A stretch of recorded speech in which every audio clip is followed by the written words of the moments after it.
Hi, everyone. Welcome to another episode of Q&A about future of science and technology. And I see a bunch of questions here. Let's see, what should we try first here? M. Rudo asks, why use cloud computers if we could compute on the moon, if we could get rid of the latency? Well, you know, I think one of the jokes among some people has been, can we have the cloud in the cloud, so to speak? Can we have either satellites or high altitude drones that get their power from solar power and get their cooling because they're in a cold place, like in the upper atmosphere or in space, and just compute there? And the answer is probably yes. I think it might be easier. I mean, as you get you have to be in kind of low Earth orbit or in high altitude drones, or you have too long latency, and also you end up with radiation damage and things if you're outside of if you're too far out from the magnetic field of the Earth and so on. I think it seems quite feasible that one day the cloud could be in the clouds, or above the clouds, actually, because we're talking probably 60,000 feet or something, which is above pretty much every cloud. I think and there's, now there are all kinds of tests and probably going into production soon, laser-based communication between optical communication between satellites. One can imagine the same thing between high altitude drones. It seems fairly realistic to do this kind of thing. I don't know. Uh, uh, so, what does that mean for the, um, is that economical compared to just racks of things in data centers? Might very well be. Depends on the cost of power, depends on, and the corresponding costs associated with cooling and so on. I think it's one of these things where as soon as people are producing gazillions of high altitude drones or satellites or whatever that are compute capable, the cost of the actual hardware to do that is going to go way down, and seems like a thing we may very well see. I mean, I think one of the funny things that certainly with a high altitude drone solution, you can imagine. Well, first of all, there's kind of an advantage if you're at closer to the equator latitudes, because then the amount of solar radiation falling per unit area is higher. It's like it's kind of like it's a bad deal for the folks in, well, the very northern parts countries. There aren't so many countries in the very southern latitudes, but just because the Southern Ocean takes up that range of latitudes. But I think the kind of amusing vision is you've got all of this compute and communications going on in, for example, high altitude drones, and kind of every every year or so they come in for maintenance or something like that, and it's very much like the kind of migratory bird patterns, but it's high altitude drones, not birds. Which brings me to another question here from Onik. Would we consider artificially engineered protein-based organisms or robots or nanobots? Well, there's sort of different levels of this. I mean, there's things that are cells, regular biological cells with the usual cell membranes and things like this. There's things that are kind of artificial cells with non-lipid bilayer, biological type membranes. Then there are things that are more like individual molecules or clusters of molecules that don't have the sort of whole machinery of a cell. I think one has to realize that drugs are basically individual molecules that bind to things in us or whatever else to have certain effects. And typically they are just molecules that have a certain shape and certain charge distribution and so on. And they just, they fit this particular slot in some protein or some other kind of molecule or whatever, and then have some biological medical effect. The first level of can you make a kind of machine for that kind of thing is sort of an algorithmic drug where instead of the drug just being, oh yes, I have this shape and I fit into this slot in this other molecule, it's something where it kind of has the equivalent of sensors on the molecule, where in a sense there are processes going on right inside the molecule, which are like, well, if it hits this piece and that piece, then this will happen. So that's kind of one level. Another level would be sort of a cluster of molecules that all sort of act together. I don't think that's a thing that is done. I mean, there are certainly drugs where, particularly for things like cancer, where there are a whole cocktail of different drugs, but that's not usually something where one thing happens and then the other molecule comes along and it does that thing. But that is really common in biology, at least at the, well, let's see, and certainly at the cellular level, that's really common to have sort of a cascade of actions. So, I mean, one thing is you have an individual molecule that has lots of different things going on that molecule. The other is you have sort of a sequence of different molecules. I mean, any typical synthetic chemistry reaction consists of you do this, then you do that, and one molecule will sort of protect some region on another molecule so that when when some new kind of molecule comes in, it won't bind to that thing, but then you remove the protection in the latest step, and then it does bind to that, and you get different things to happen. So I think, one level is kind of almost the chemical level. If you send in the molecules, and the molecules will either, for an individual molecule or between multiple molecules, essentially execute what one might think of as kind of logic for doing things. Another level is where you have more sort of cellular scale things, and sort of one approach is much used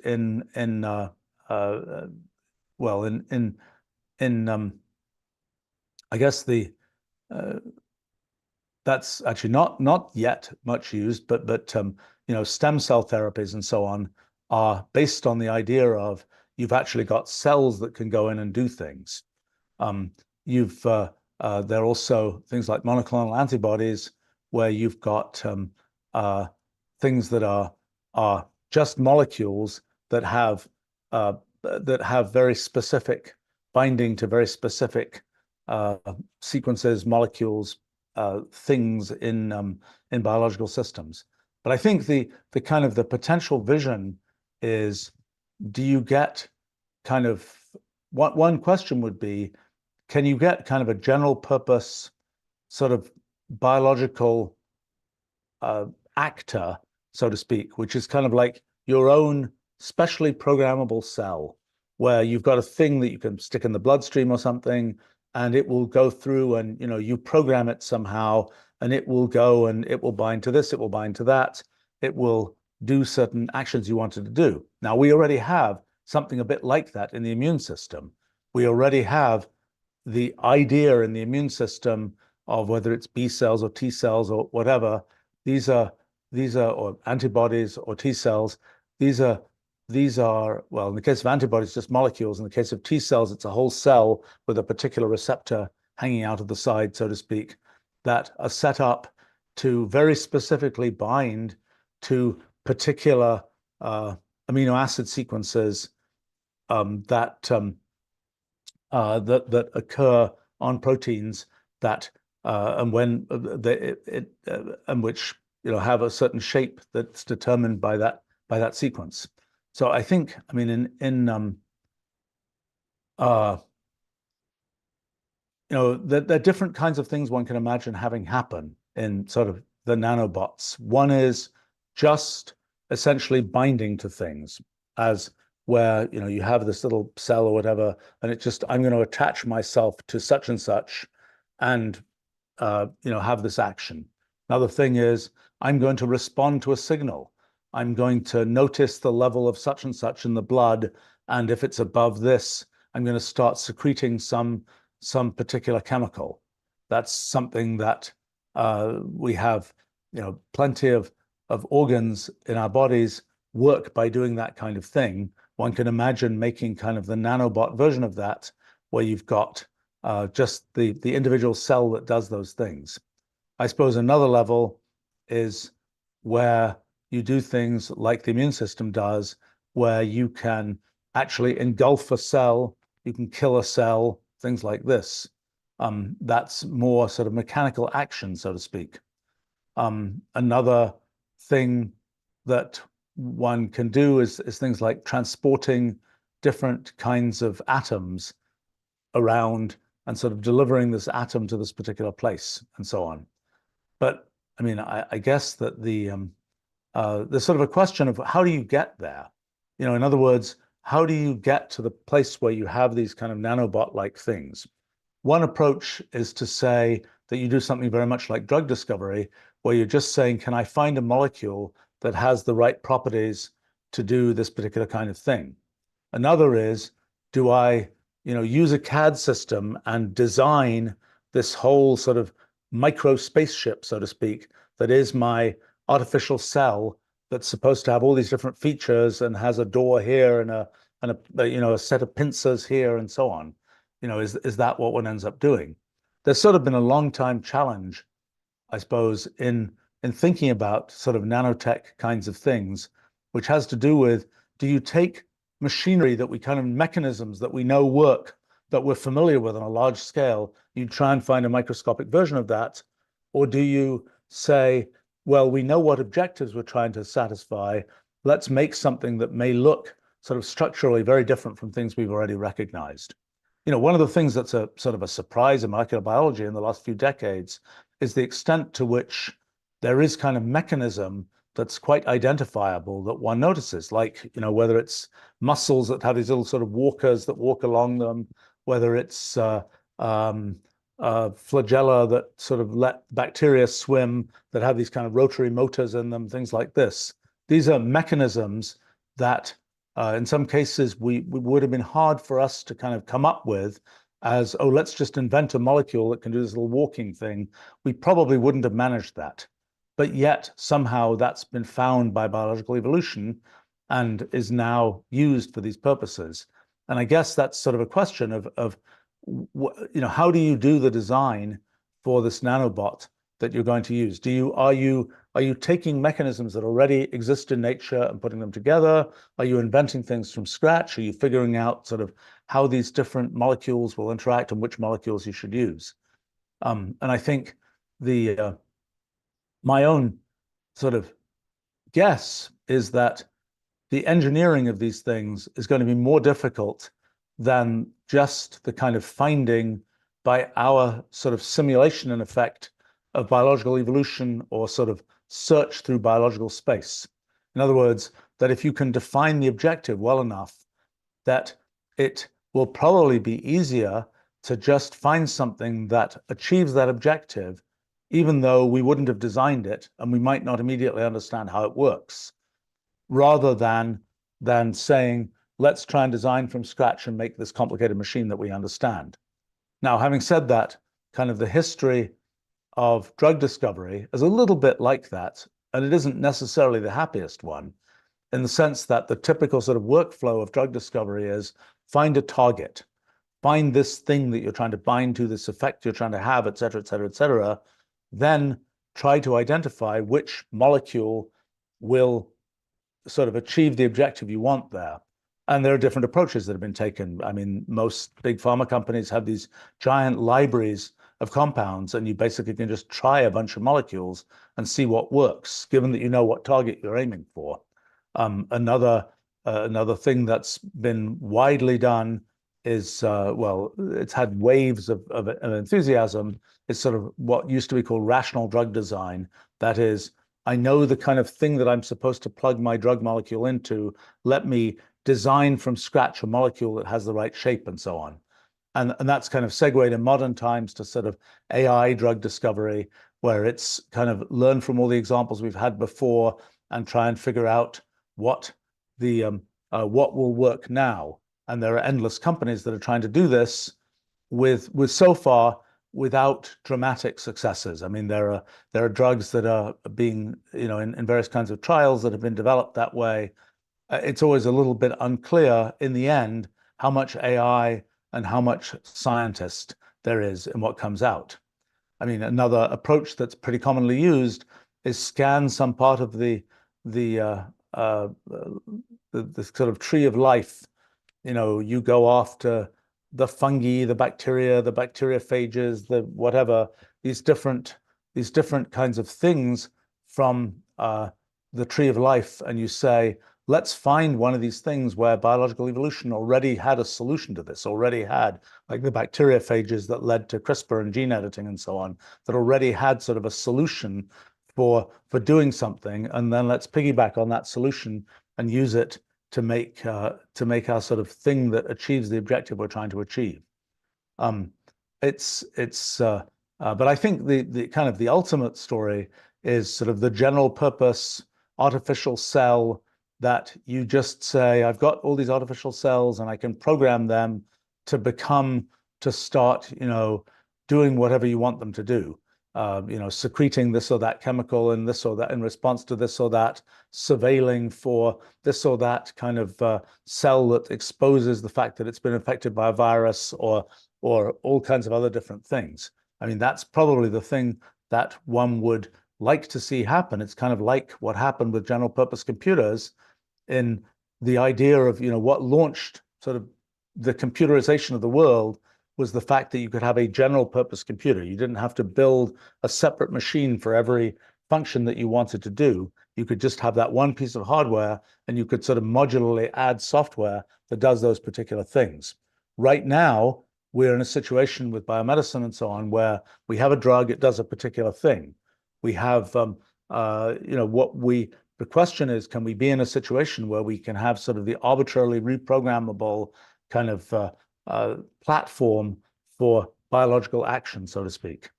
And I think that one approach to that is sort of upstream. Can you make molecules that have some particular form? Another is you've got this sort of artificial cell that can do all these different functions, and that is sort of like the general purpose computer of biomedicine, so to speak.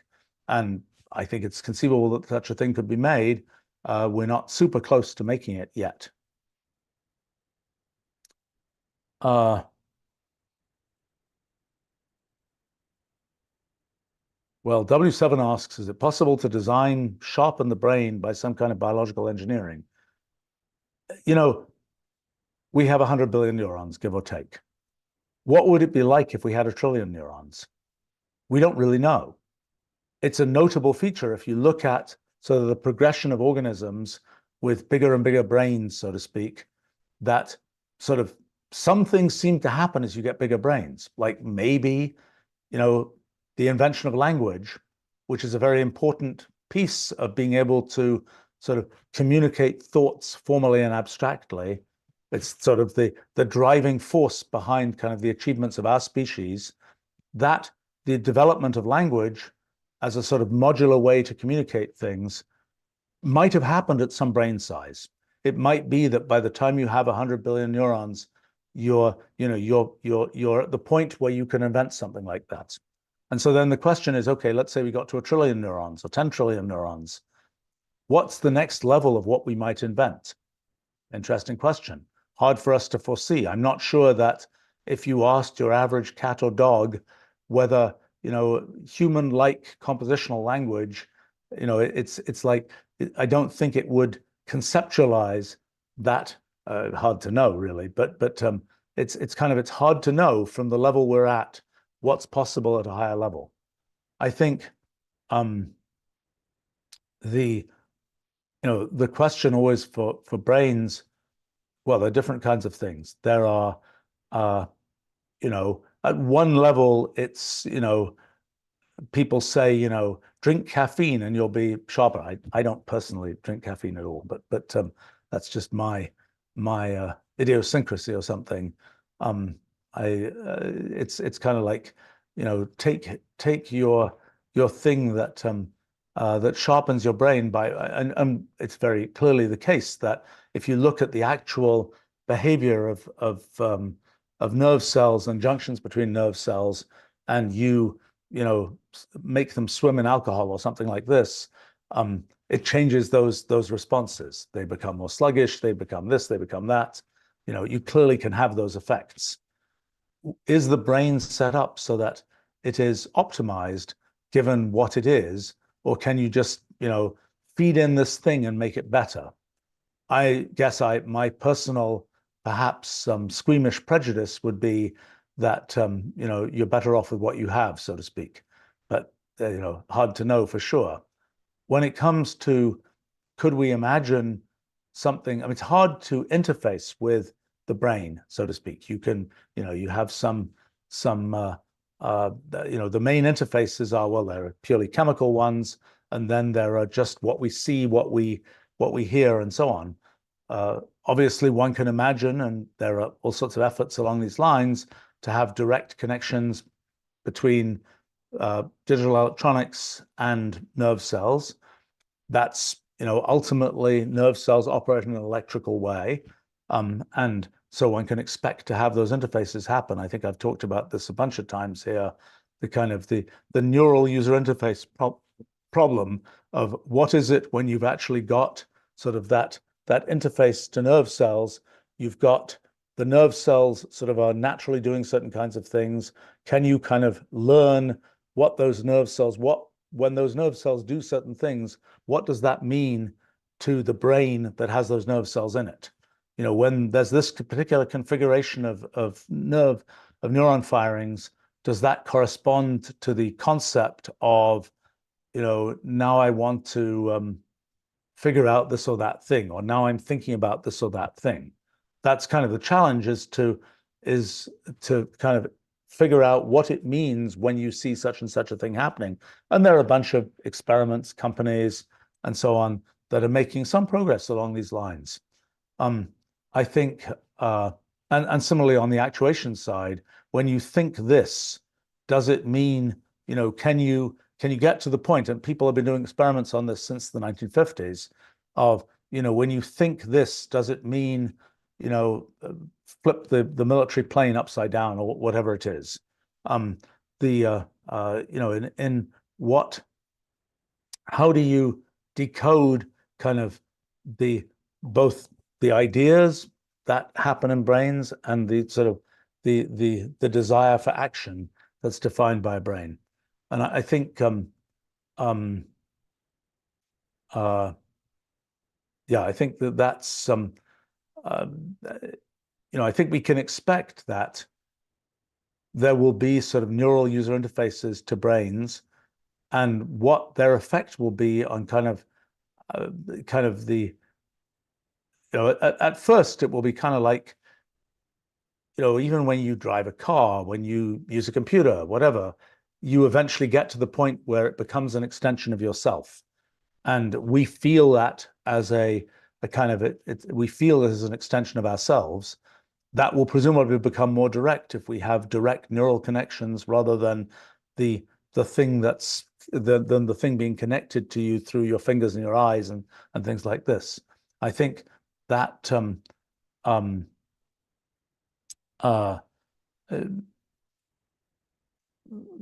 that's something we can expect will be coming. Now, what will it feel like when you sort of more and more of your brain and your memories and things like this are taken over by digital electronics?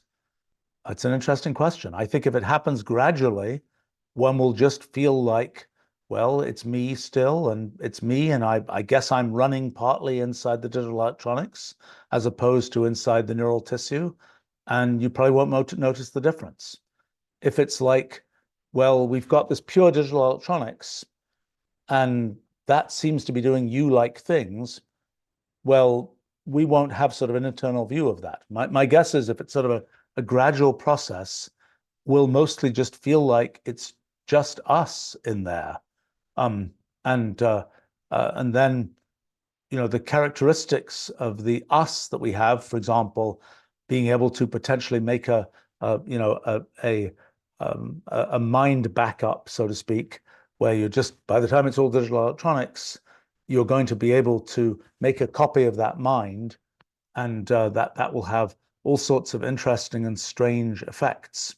I mean, I certainly wonder, even at the level of kind of modern AI bots of ourselves, what the interaction with a bot that's an accurate model of yourself will be like. I'd like to think in my case that I have a good time with that, but I'm not sure. Emon is asking, how do I see Neuralink and similar technologies improving lives or having drawbacks.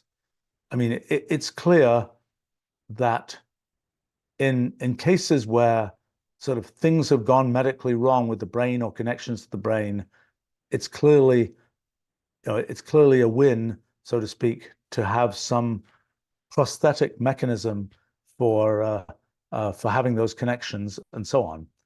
In terms of what could possibly go wrong, I mean, there are many things that could go wrong. I mean, it is the case right now that kind of the insides of brains are kind of our, in a sense, private domain, so to speak, in which we get to think whatever we get to think. And it's, as one makes more visibility into that, it becomes both for the person themselves and for their sort of role in the world and society and so on. There are all sorts of things that could go sort of horribly wrong there. I mean, I think that we tend to, at least many people, places, cultures, tend to value kind of free will, tend to value sort of the existence of individuals who can do different kinds of things. By the time sort of brains are all kind of connected with digital electronics and sort of everybody's on the same web, so to speak, right down to the level of what's happening inside their brains, in a sense, you're becoming much more hive mind than you are becoming sort of a collection of billions of individuals. And in the what could possibly go wrong, much could go wrong in that situation. I mean, I think that the thing that's good about lots of individuals, it's a thing that's sort of been discovered by biology, is having lots of individuals means lots of different things can happen. And if some things go wrong, it doesn't mean everything goes extinct, because even though some individuals walked off the cliff, others did not.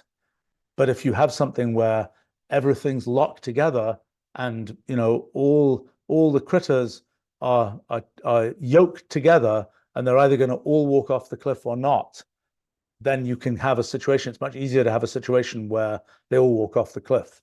And I think that's something where it's complicated, because in a sense, then the issues of, I don't know, computer security and all these kinds of things of, do you end up with, people talk about mind viruses as in ideas that kind of, that kind of very much replicate for themselves, so to speak.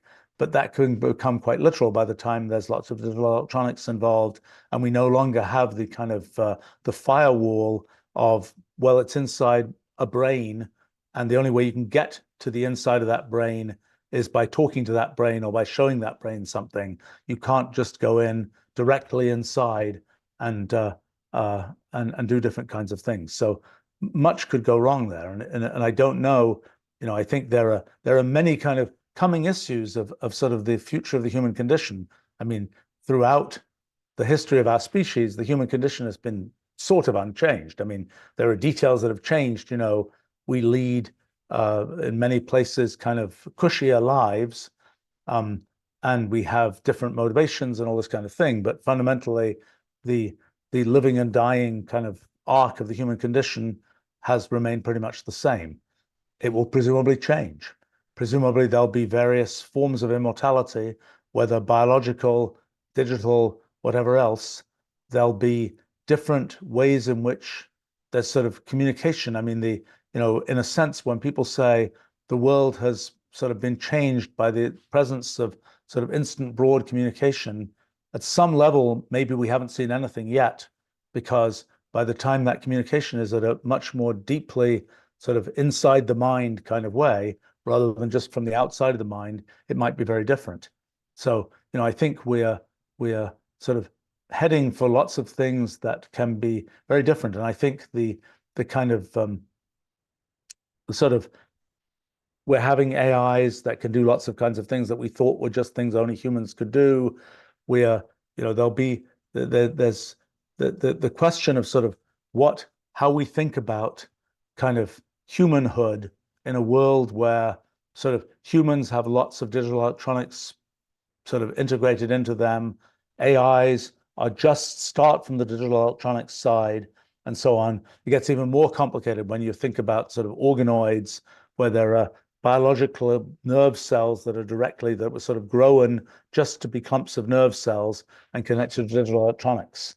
It's kind of a complicated configuration of things, and I think that the kind of how we feel about and how we treat personhood is going to be sort of a complex issue in the future of what happens. I mean, I think one of the things that, in a sense, it's like, well, we don't get to choose what time in history we live at, but we are sort of given that we're at that time, we sort of develop to hopefully prosper in that time and to be sort of enculturated into that time. And I think one thing that perhaps is interesting to think about is, at some time in the future when it's kind of disembodied souls, operating in some pure digital electronics framework, and where the things that are going on feel like to us, it's like, oh, there's a bunch of disembodied souls playing video games for the rest of eternity type thing. That has the interesting feature that to us today, that probably mostly seems like, gosh, that's really pointless and a bad future for humanity. But in a sense, that's just saying that we are sort of enculturated to our time, and the things that we're doing now that we think are worth doing and so on, that's that's where we are, and we're happy to be there, and hopefully, and this sort of time in the future that looks pointless to us today, if you're embedded in that setup and sort of enculturated to that setup, it may seem like that's the thing that's the most important thing ever. So it's kind of like you can say, well, it would be nice to kind of experience the distant future, but the distant future may be so may have kind of aspects of it that are like, why do we care about this? We're sort of stuck in this situation that we absolutely don't care about, and the only thing that we really care about is sort of what things are like in the environment into which we've been enculturated, so to speak. Anyway, perhaps too elaborately, too much elaborate kind of future philosophy or something. Let's see.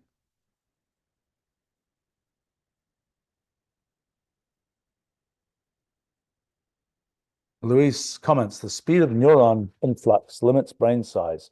Not quite sure what you mean by that. I think it is a challenge if you have a bigger brain to do the thing that we humans very much rely on, which is to have a single thread of experience, to believe that we are experiencing the world in a definite way, rather than to say there are lots of incoherent things that are happening and they're sort of all happening separately and so on. We very much believe in the fact that a definite sequence of things happen to us.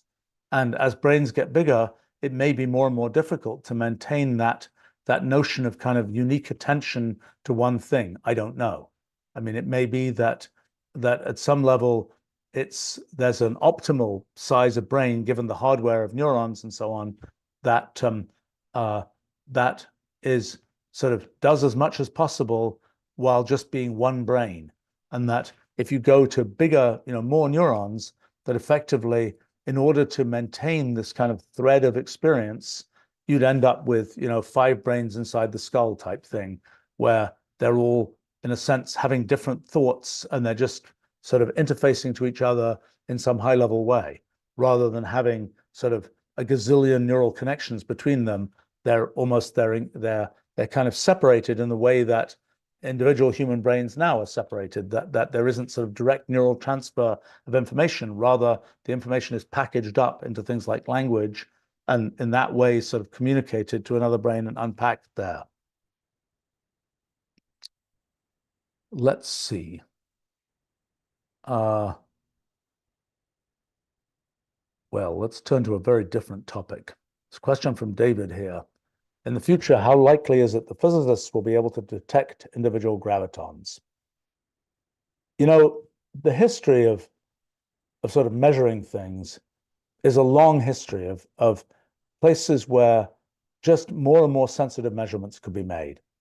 One's often at first saying, oh, one will never be able to figure this out. One will never be able to detect individual molecules. One will never be able to sort of pull out this tiny signal from this noise.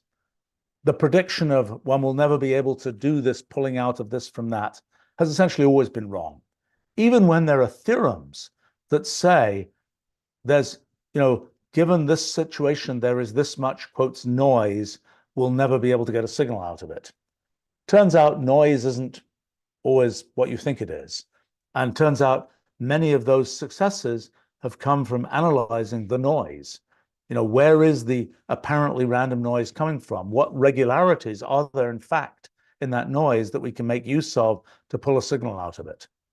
Okay, so having said that, at this point, we are far, far away from detecting individual gravitons. In a gravitational wave, we're dealing with well, I'm sure I could work it out how many gravitons one has in a typical gravitational wave, but it's immense numbers. One's got one's just got it would be like saying, detecting the individual graviton is like saying we've got the swell on the ocean and it involves all these water molecules, but let's pull one water molecule out of that and notice that it arrived in a particular place. It seems infeasible to us today. Now, how might we detect individual gravitons? I think how do we detect individual photons? The typical thing we do for photons is, and by the way, the detection of individual photons, well, okay, several things to say. First of all, photons have different energies. So, if we go across the electromagnetic spectrum, visible light, photons have energies of a few electron volts. If we go to something like radio waves, the photons have vastly lower energy. If we go down to X-rays, gamma rays, and so on, we can be getting photons where every individual photon packs, millions of times, billions of times the energy that a photon in invisible light would have. And it's to the point where, you could have a photon with so much energy that if that it would actually impart, so you could have a photon with a joule of energy. I'm not sure, I don't think that there are protons with a joule of energy that we've detected in cosmic rays, but not photons probably. But in any case, so an individual photon can have very high energy. When it has high energy, when it collides with matter, that photon will produce a whole cascade of particles. So in cosmic rays, for example, if we had a 1 joule photon, 10 to the 19 electron volt photon, then and it hit the upper atmosphere, it would produce a giant shower of particles that'd probably be a mile wide by the time it got to the surface of the Earth. It would be, I don't know, millions of particles, maybe billions of particles. That would be kind of the result of this cascade of taking the energy of that original photon and kind of breaking it down into all these particles. And many of those particles would be readily detectable because they would be charged particles that would produce signals in various kinds of detectors. Now, okay, so that's for high energy photons. Photons have the feature that they sort of immediately can impart their energy to electrons and other charged particles. Gravitons are sort of the particles of gravitation, and to this point, we've certainly never detected an individual graviton. Photons were originally identified back in, well, their effects were kind of inferred around 1900. They're sort of the main effect that really sort of clinched the idea of photons was the photoelectric effect, where high energy photon comes in, it kicks an electron out of a metal, and you get to detect the electric current associated with that electron. So the question is there a similar thing that can happen with gravitons? And if you had a high energy graviton of that kind of energy, then I think the answer is yes. Every massive particle would be kind of kicked by that very high energy graviton.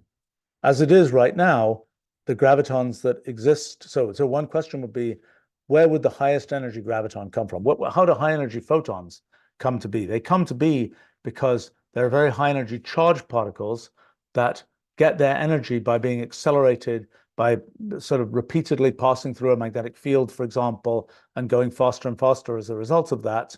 And then those charged particles, when they are decelerated or when they hit something, they produce photons.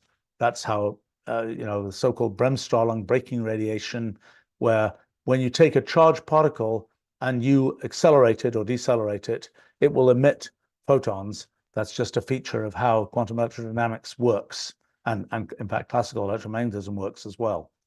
But in the case of gravitons, any massive object, if accelerated, will produce gravitons, just not very many of them.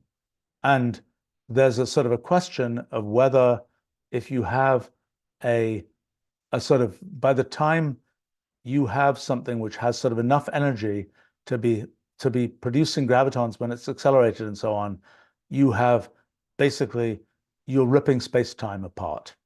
You can have a particle that has very high energy, and yes, its effect on the electromagnetic field is to do something very complicated and to have a very sort of discontinuous thing that's happening in the electromagnetic field, but that's different from actually ripping apart the structure of space-time. So I think, having something sort of high enough energy, high enough deceleration and so on to emit high energy gravitons, I suspect that's not possible if you have kind of any kind of continuum space-time, if you haven't torn apart the structure of space-time. So then the question would be, is there a way to detect, how would you detect individual gravitons? The way you detect individual photons is the story, even for visible light photons, is always, well, you get that photon to have an effect that produces sort of a cascade where eventually electrons are involved, electric currents are involved, those kinds of things which you can readily measure. And how do you make that cascade? The most common way to make that cascade is by having a system that's somehow that's somehow unstable, where, no photon has come in, okay, it just hangs out and doesn't do anything. It's right on the edge of kind of a lot of things changing. And when the photon comes in, it kicks it over the edge, and the system then changes and produces a bunch of electrons or whatever else. That's true in, for example, a photomultiplier tube is what you have is a bunch of voltages between plates and so on, where they sort of really want to be pulling electrons out of things. And as soon as something comes in that kind of kicks it over, then there's this big cascade of electrons that gets produced and accelerated and so on. Could you do something similar for gravitons? I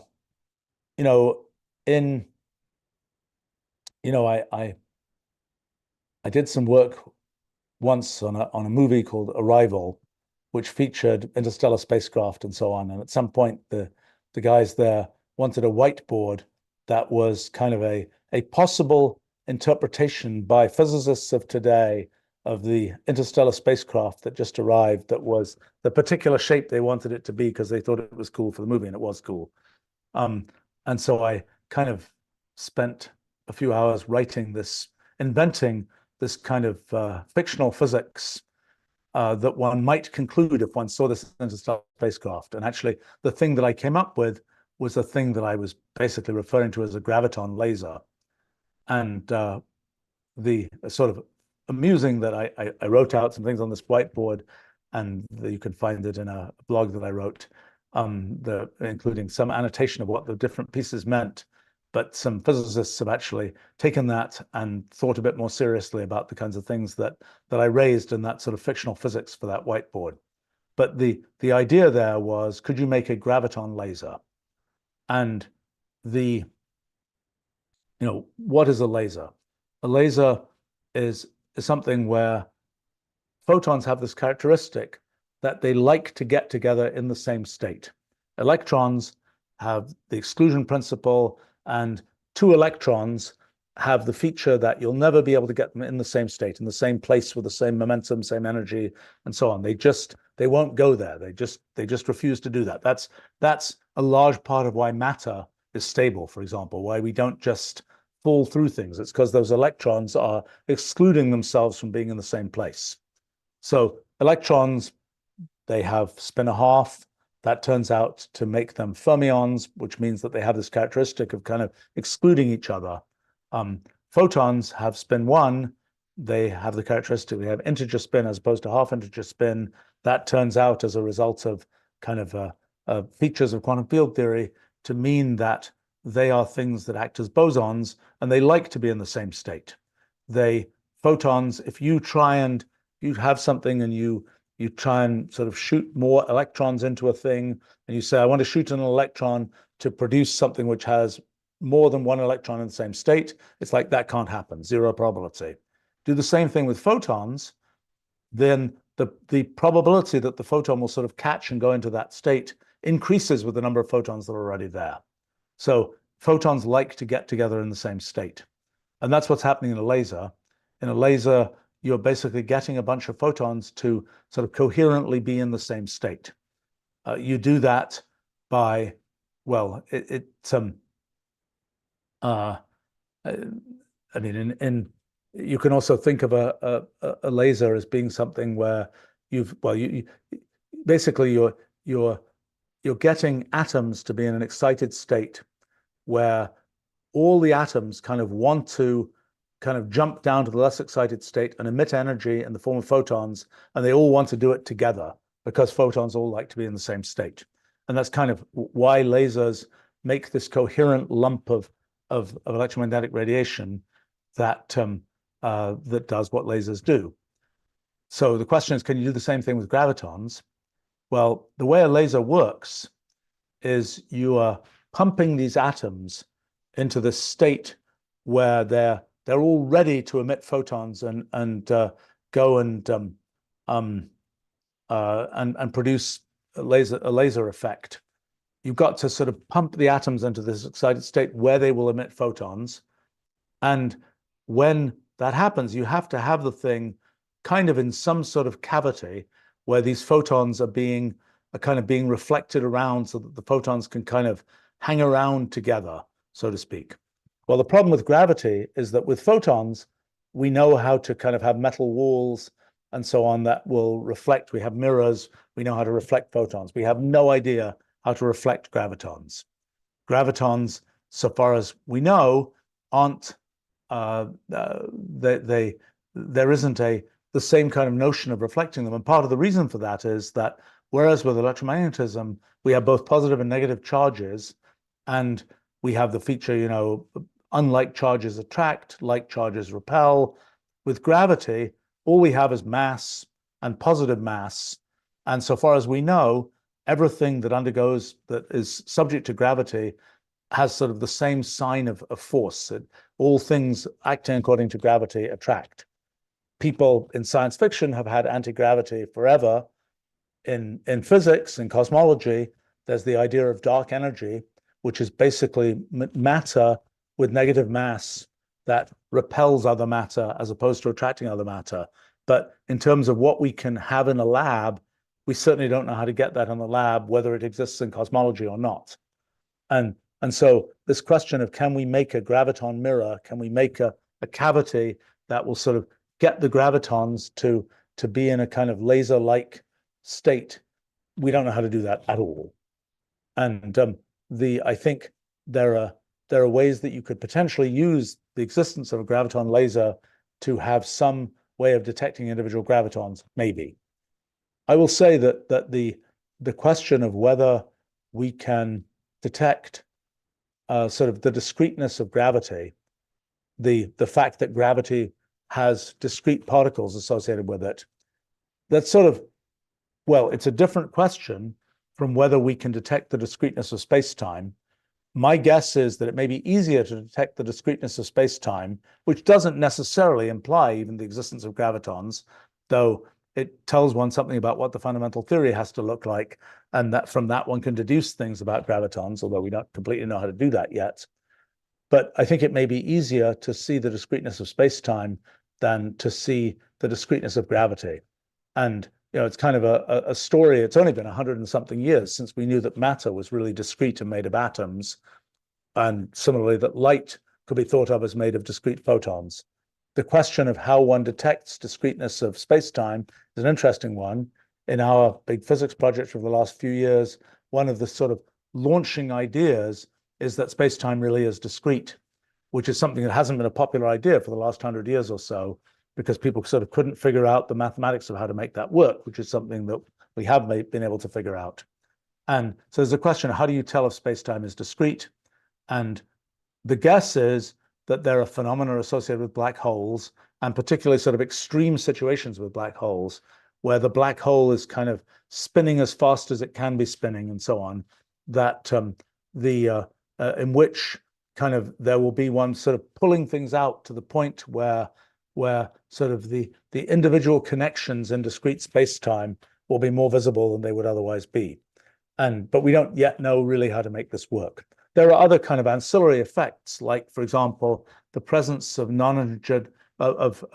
of dimension fluctuations in space, that space isn't precisely three-dimensional. That's something that's to be expected if space-time is discrete. It will be pretty weird to find 3.01 dimensional space-time if in the standard kind of continuum theory of how space-time works. So that would be sort of circumstantial evidence for the discreteness of space. But again, detecting that is, we don't completely know how to do that yet. I think I have to go soon to my day job here, but maybe one or two other questions there, because this is fun, at least for me.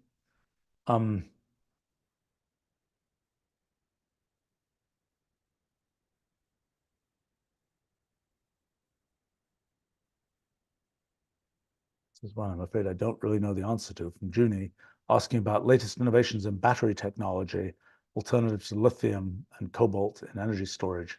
I don't know the answer to that. I follow that only a little bit.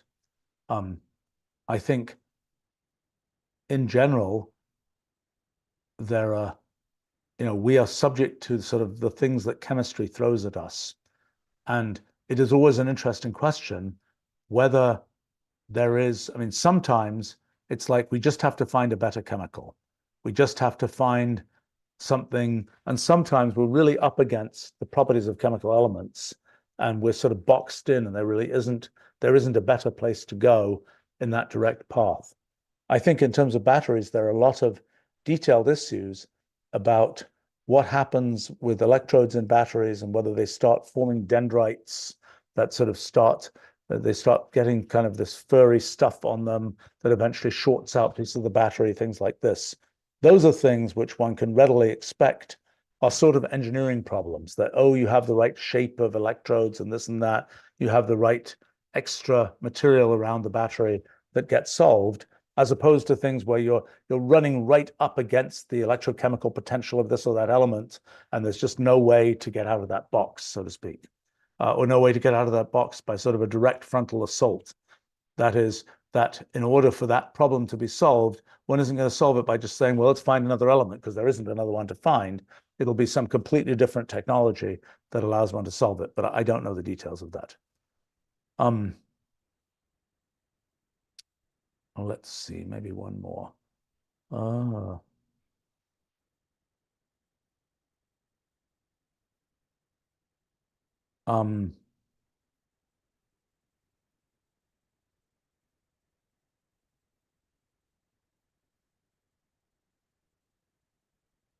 Well, okay, Weasel asks, my last thing for today, curious about my thoughts on hologram technology that's right around the corner. So, what is a hologram? A hologram is kind of reconstructing the wavefronts of light. Normally, we can just think of light arriving at our eyes as just rays of light. Just, oh, there's a photon here, there's a piece of light here, it arrives at our eyes. But in fact, light can be thought of as having this wave character, where not only are sort of pieces of light arriving, but they arrive at a certain phase. They're like waves that are oscillating, electromagnetic waves that actually do oscillate, in the case of light, 1 trillion times a second or so. And there's a question of, are you at the place where the wave is going up or the place where the wave is going down? And a hologram takes kind of the light that's coming from something, it reconstructs the wave fronts of light. as opposed to just saying there's this intensity of light coming from here and there and the other place. It reconstructs the phase relationship. That is, where the wave was, is that a wave that's coming up or going down at that particular angular position? So holograms, and then the and so that's kind of the thing. You're making kind of this thing where not only is there intensity, but there's also phase information. And that means that the light that you see is just like the actual light that would come from that object, as opposed to what you might see on a screen on a display, where it's just like it has the right intensity, but it doesn't have the right phase relationships. In radio, the concept of a phased array is kind of a well-known concept. Instead of, if you just have one antenna, it's kind of sending out radio waves and it's going out in some antenna pattern that's kind of going out in different directions. But you can have a phased array where you're generating radio energy, where instead of just the intensity of the radio waves being important, the phase relationships are also important. And that allows you to just have this fixed antenna. And just by changing these phase relationships, you can get the electromagnetic energy to concentrate in one direction or another direction and so on.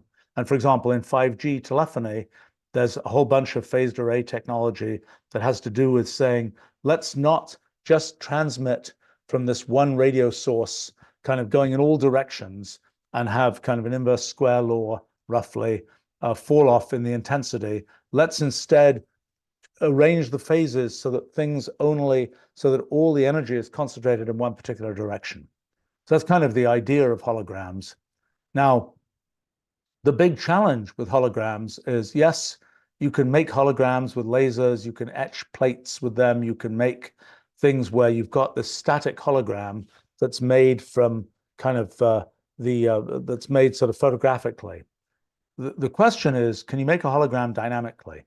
Could you make a hologram? Could you make a display that is a hologram, that is producing kind of phase information, where every pixel in the display not only has an intensity, but also has a particular phase? And that technology doesn't quite exist yet, although it's getting closer. And as one looks at things like MEMS, little kind of mechanical devices that use like kind of the effect that certain materials, when you will change will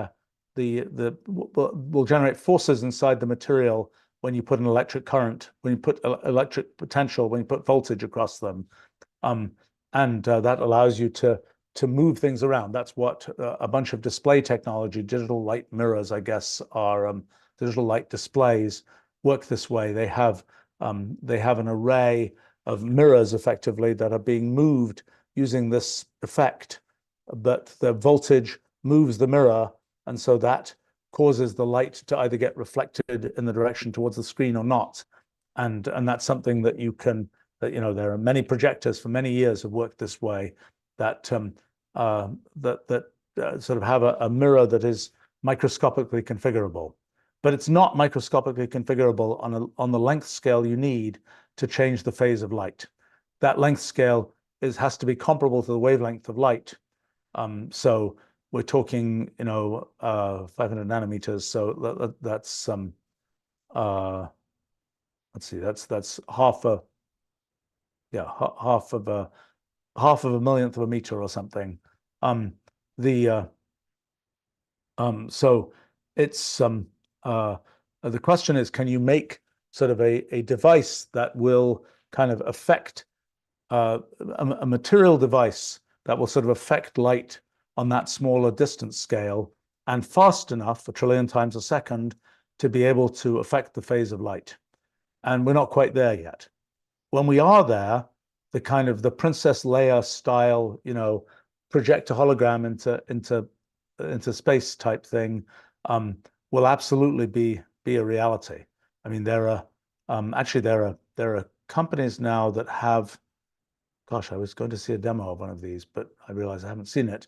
And these are demos that, many demos, people say, I can show you this cool technology. And it's like, sure, let's get on a video conference call and you can show it to me. But when the technology involves kind of a hologram, by definition, that's not going to work. You actually have to see it with your own eyes, so to speak, and have those wavefronts of light intersect with your eyes. But I think the big coming attraction is being able to make dynamic holograms, where you could make a holographic movie, for example, where you have a projector that is in real time changing has something which in real time is changing the phase of light and allowing you to kind of project this thing as a movie in real time. And I think that and probably that technology is both the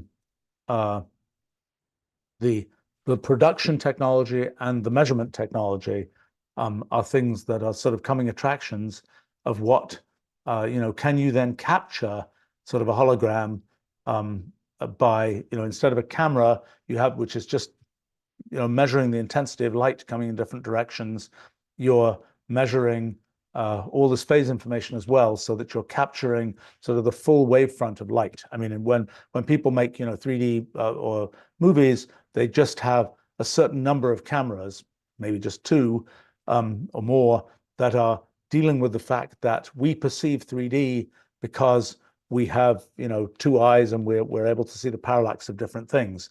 But a hologram is really making the complete kind of wavefront of how the light is being produced. All right, I should wrap up there. Need to go to my day job. Actually, I think I'm doing a live stream for my day job in just a moment here. Well, thanks for joining me, and thanks for a bunch of interesting questions, and look forward to doing this another time. Bye for now.